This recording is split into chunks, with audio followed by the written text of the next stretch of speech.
Ayan, okay naman. Okay naman yung mic natin. Kaya i-check na lang natin yung ano, yung audio. Eh, naririnig pa rin talaga yung paghinga ko eh, no? Ano na, nadidistract ako doon sa paghinga eh. Parang nakaka-ewan eh. So, inilayo ko na lang din yung mic. Sana hindi ganun kahina yung boses natin regarding dito sa sa pagka-review natin ng live. Eh, medyo naririnig nga yung paghinga natin. So, ito nga to. This is Fang ng Astral Tale server Asia pala. Asia server Channel 5. Andito ako ngayon. So, mga gagawa pa lang na itong game na to. So, mga mag-register pa lang. In-invite ko kayo maglaro kayo nito dahil sobrang solid na itong game na to. Parang ang lakas mga way back 2009, 2008. Yung parang Flight, mga ganun. Para siyang Flight. Hindi ko alam kung 2008 o 9 ba yun o basta mga 10 yung Flight eh. Parang mga ganun nga. So, kailangan natin patayin to sa scatter flame. Kailangan pag nag-level 38 ka is kailangan mo may unlock to. Ayan. Example, Gunslinger, kailangan mo muna mag-level 38 para makuha mo itong ninja scroll. Lahat tong pwesto to nasa right screen natin. Ay, kailangan mong tapusin yun. Kailangan mo mapa-level 38 ng Gunslinger, ng Swordsman, ng Cleric, Mage, Paladin para makuha mo yung ninja scroll. Kasi ayun talaga yung magandang job yung ninja. Pero lahat naman ng job is maganda naman. Kaya lang is basta curious lang ako sa ninja bakit napakahirap niyang i-create or kailangan mo ma-quest para lang makuha mo yung ninja scroll. So yun ang ating aalamin sa ating live. Kung tama nga ba itong ginagawa natin process.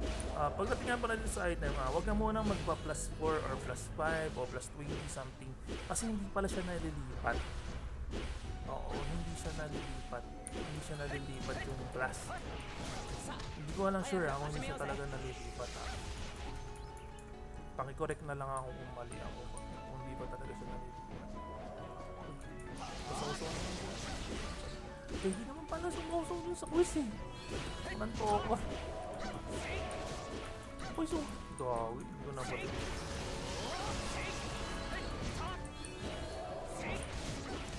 Para siya naka-auto AFK, no? Naka-AFK ito, no? Medyo nakakabahan ako pag may mga Chinese. Kasi sila yung number 1 source pag sa mga glitch o something. Mga cheats. Yan, mapupuno na naman natin yung storage. So, hindi ko sure kung kailangan ko na naman pumunta dito. Yan, mag-level 38 na tayo. Titingnan natin kung anong nangyayari pagka nag-level 38 na ako. Kung magkakaroon ba ito ng ilaw na means na ibig sabihin pag ano na nag-ilaw eh natapos mo na yung quest ng pang wizard ay pang mage. Yan, 38 na ba? Parang 35 pa lang eh. Oo, parang 35 pa lang pala ako. Hindi ako 38. So pinutin natin ang L, hanapin natin ang main quest. So ano natin,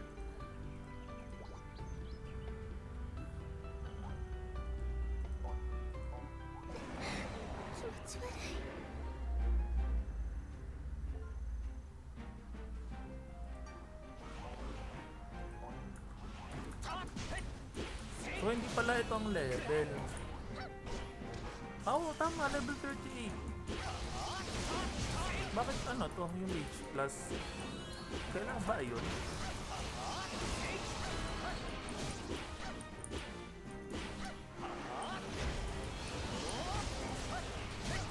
Kailangan pa rin natin to.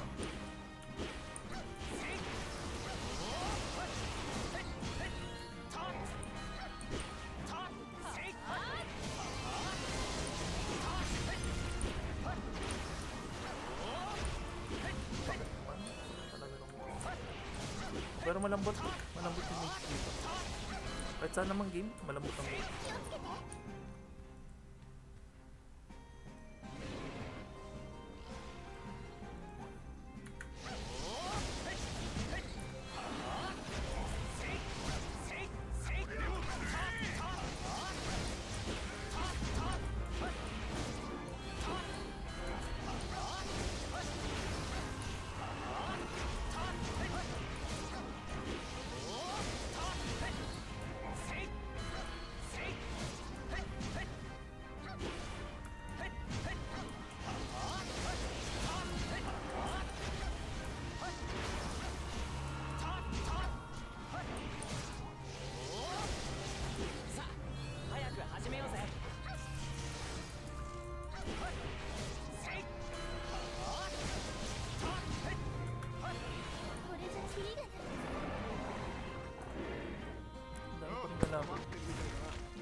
Ayun, pasensya na kayo, medyo maingay dito sa area ko dahil nasa highway ako. Along the highway kasi tayo. So, ito nga yung main. Tapos natin dialogue.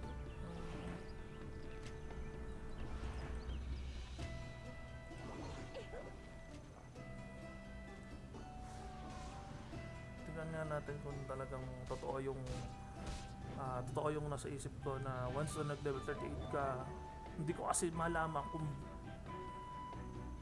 kasi mayroong mage class na 35 eh. Tapos ito, yung level ko is 38 talaga siya. So, ayun, level 38, yung mage natin 35 class. So, parang base and level na gano'n, no? So, hide natin yun po.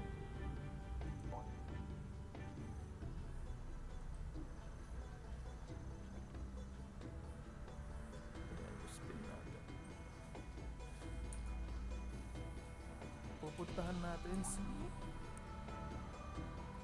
sino ba ito pupuntahan natin? Si Chucky Ninjarini. Pupuntahan natin siya.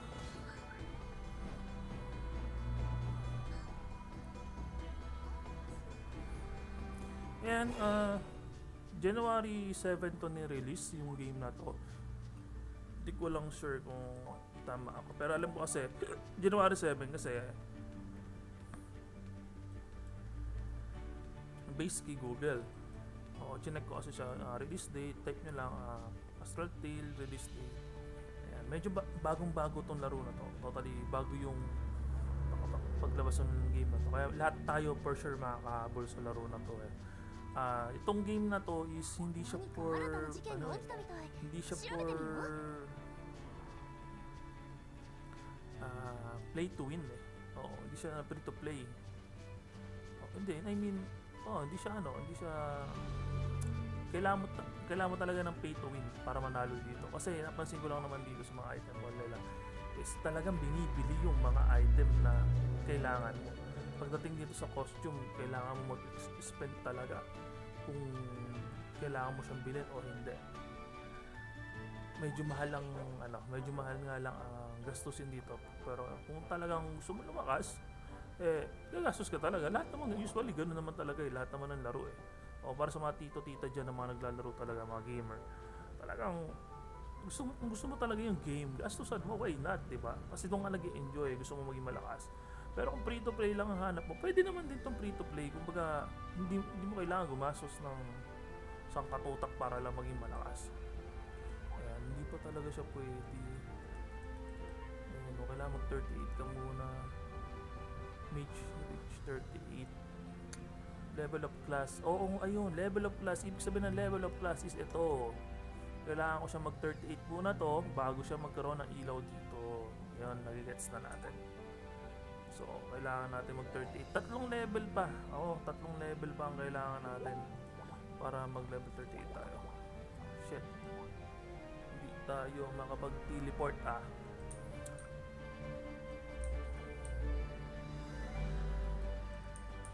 Solo Monster Clippers.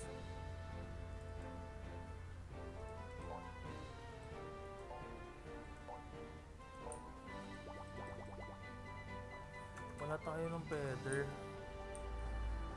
What the hell? Saan ba tayo nakakabili ng feather? Hindi siya pwede nakaarin. Ba't yung mga fetinda na yun? Yun, may auction house pala dito.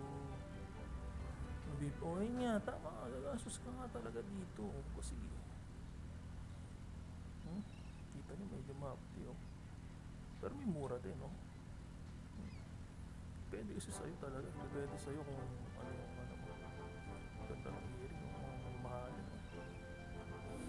so gagastos ka nga talaga dito ng cash. Tatanong paano mag-top up, pindutin nyo lang po itong buy AP. Lalabas po dyan ang Astral Points kung magkano gusto nyo i-top up.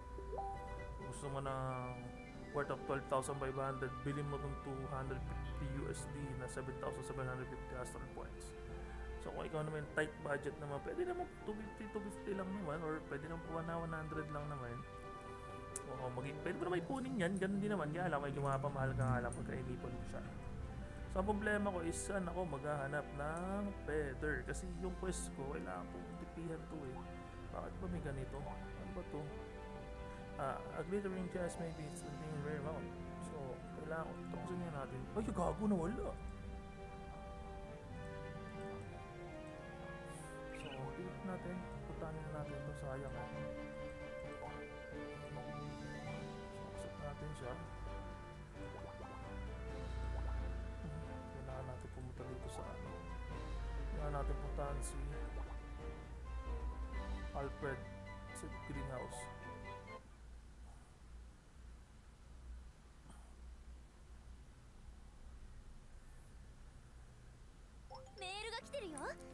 Si paring Alfred. Paring Alfred. Kailangan kitang kausapin, boy.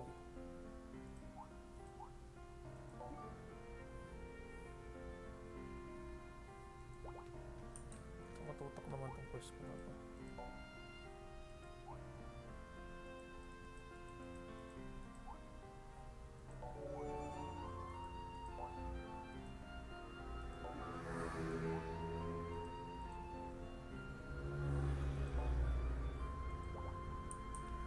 Use harvest time, people cabins. Saan to? Event to eh. Hindi ko muna siya gagawin.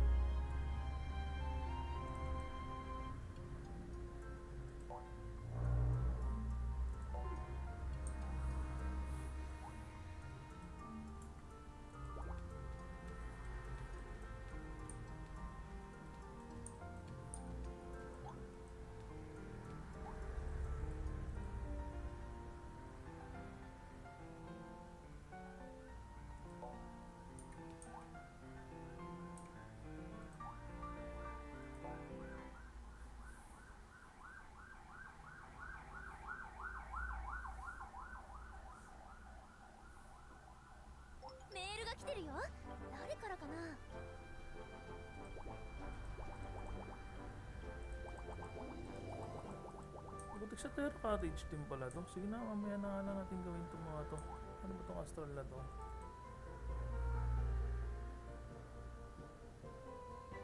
Medyo ako yung nalilito eh. Gawin na natin itong mga minimal quest. Ay nga, tama ako. Regarding dito sa mapagkuha mo ng The Way of Ninjutsu, kailangan mo muna mag level 38 class sa yung class. Ibig sabihin is ito, level of class. Class siya tinatawag ito. 35 lang yung class natin. So yung pinaka current level natin is 38 yung base. Feeling ko ito yung base, ito yung job. Parang ganon yung sinasabi niya. So ayun nga, medyo matagal-tagal to. Siguro kung sa isang araw naman is kaya naman to. Pagkabing ko rito, kailangan ko doon siyang pangitiin. Ay, making cute smile.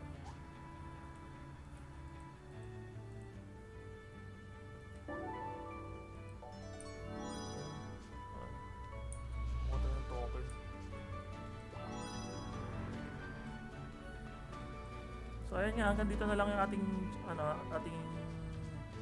video pagdating sa Ninja Scroll kung paano kukunin yon.